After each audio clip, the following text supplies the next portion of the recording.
Right off the top at noon, a historic visit, the Star-Spangled Banner playing as President Obama lays a wreath to remember Cuban revolutionary Jose Marti. And moments later, Cuban leader Raul Castro finally and personally welcomed President Obama to the communist island, both of them right there, shaking hands. As the historic visit continues in Cuba, some in South Florida's Cuban-American community continuing to protest the restoring of relations between the two countries. Local 10 News has brought you live coverage on the historic change since it was announced last year. And our coverage continues this afternoon. We have live team coverage for you. We begin with our colleague, Local 10 News anchor Calvin Hughes, leading us off in Havana, Cuba, along with Local 10 News reporter Hatzel Vela. Gentlemen, what a morning it's been already.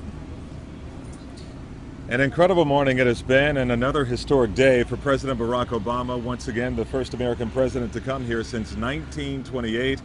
88 years ago that Calvin Coolidge came here, but today we saw the president laying a wreath in front of the Jose Marti Memorial. But before we get to all of that, we must say that this is a windy, overcast day, unlike yesterday when it was so rainy. But the streets have reopened and the tourists have come back here to the Plaza de Revolucion. It's quite a change from what we saw yesterday with the rain. You know, I've been out there in the plaza talking to some of the folks. I did talk to one gentleman who is from Havana, and one of the things that he said was, it kind of struck me. I was kind of taken aback by what he said, because it was so important in the sense that he said, you know, the president has been here for a day now, and he felt like he had not had enough connection with the Cuban people. He said, they're keeping us away from him. We want to see him. We want to be able to interact with him. And that's kind of the sense you and I have gotten, because when you travel throughout Havana, it is pretty tight when it comes to security. Well, for obvious security reasons, sure, the president won't be able to mingle like perhaps he may want to, and as the Cuban people would like for him to do, as the president is very popular here on the island. But he will have a chance to meet with a lot of people later on this afternoon as he meets with Cuban entrepreneurs in Old Havana, and then of course tomorrow the baseball game, and then he plans to meet with dissidents as well. Let's sort of walk you through the day here if we can. The day began with the Cuban national anthem being played in front of the Jose Marti Memorial.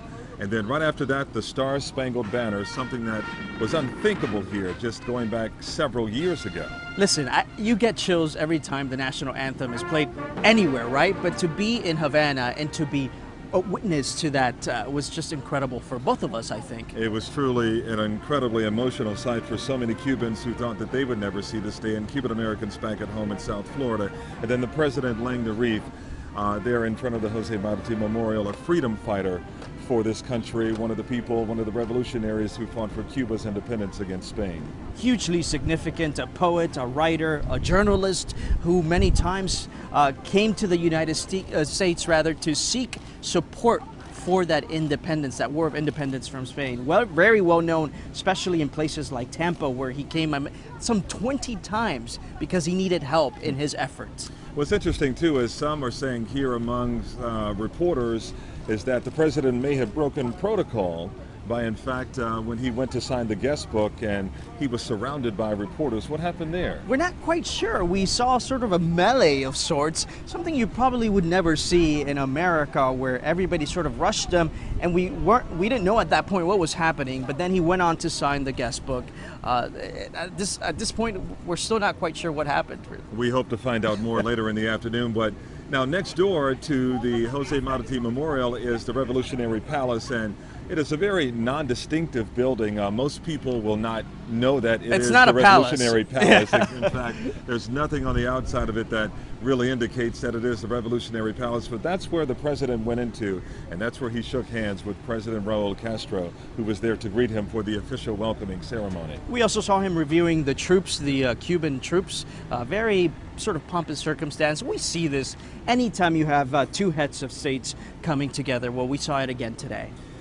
Raul Castro shook the hands of the U.S. delegation, amongst them Susan Rice, the National Security Advisor for the President, and Ben Rhodes, who has been a key behind-the-scenes figure in terms of bringing the two countries together and normalizing relations. He's been a huge advocate, and he thinks this is the way to go. He's sort of been the guy pushing all along and defending the president's policies towards Cuba. All of them understand that Cuba is not going to change overnight, and Ben Rhodes is hoping that this would be an irreversible process. in terms of normalizing relations with Cuba, and also the policy of engagement with President Barack Obama. And even the president thinks that the next administration and the next Congress may in fact overturn the U.S. embargo.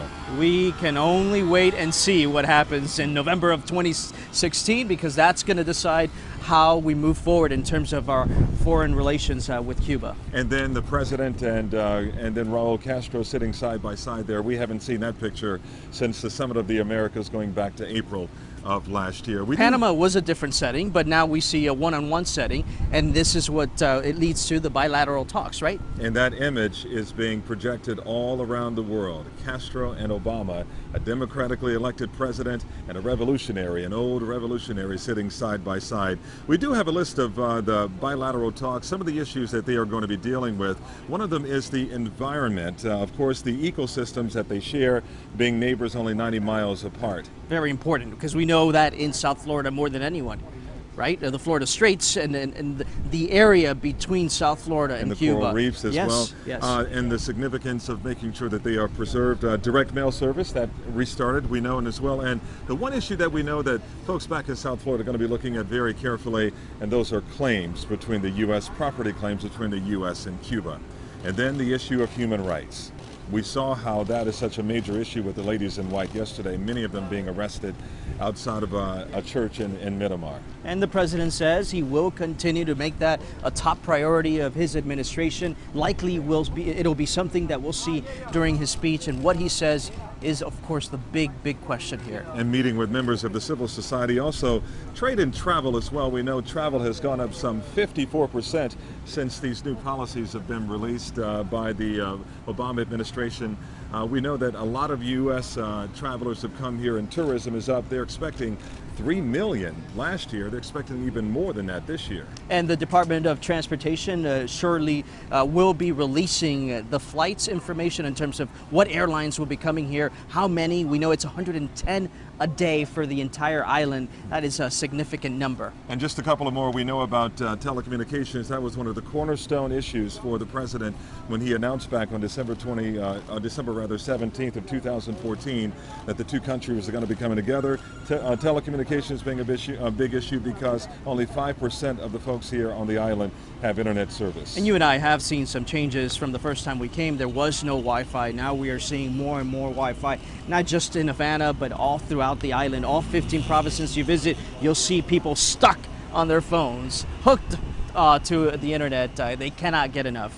So before we wrap up here, some final thoughts from you about today and about what you saw and about the historical significance of all of this. I think this sets a good foundation for what the rest of the visit is. It seems like yesterday on the first day, there was a bit of a lull, I think, and overall, a bit of dryness overall, but I think maybe from here on out, things could get better. The president and Raul Castro are going to be holding a news conference that we hope to get some answers about what they are planning to do, what they have talked about in terms of those bilateral issues. And then we know the president is going to be meeting with some Cuban entrepreneurs later on this afternoon. And then it's the official state dinner that's going to take place.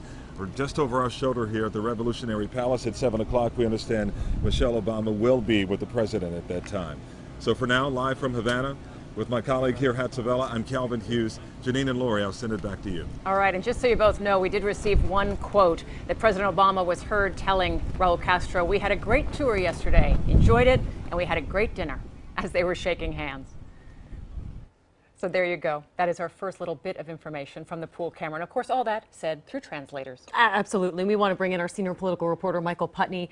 You know, the handshake was so significant today between President Obama and Raul Castro. Not the first time they've shaken hands, but the first time to do it on Cuban soil in the heart of the Communist Party in Cuba. This is all about optics. This is about symbolic moments. And this morning we saw a cavalcade of symbolic moments with the president in the Plaza de la Revolucion at the Jose Marti Memorial, and then for the Star-Spangled Banner to be played by the Cuban military band was just an electrifying moment. And they played it again when they went inside the Palace of the Revolution. And the handshake, we don't know anything substantive that has taken place, but the substance thus far are these moments. And the to see them optics. outside, we talked about the optics. We all noticed that shot of Che Guevara, that kind of sculpture that's on the wall out there. I mean, that just Well, really makes he looms over Cuban history and looms over the Plaza of the Revolution. And speaking of the Star-Spangled Banner, according to the New York Times, Mr. Obama apparently was heard saying in English, "Good job," congratulating the Cuban military band on their rendition of the Star-Spangled Banner. This is when they were inside the palace, and you can hear it when they were outside. I think they did a good job. They did an excellent job. Yeah, you hear it right now. And there is that image, Che Guevara in the backdrop. He's the one on the left is Che. I forget right now who that is on the right, but that is the sculpture of Che.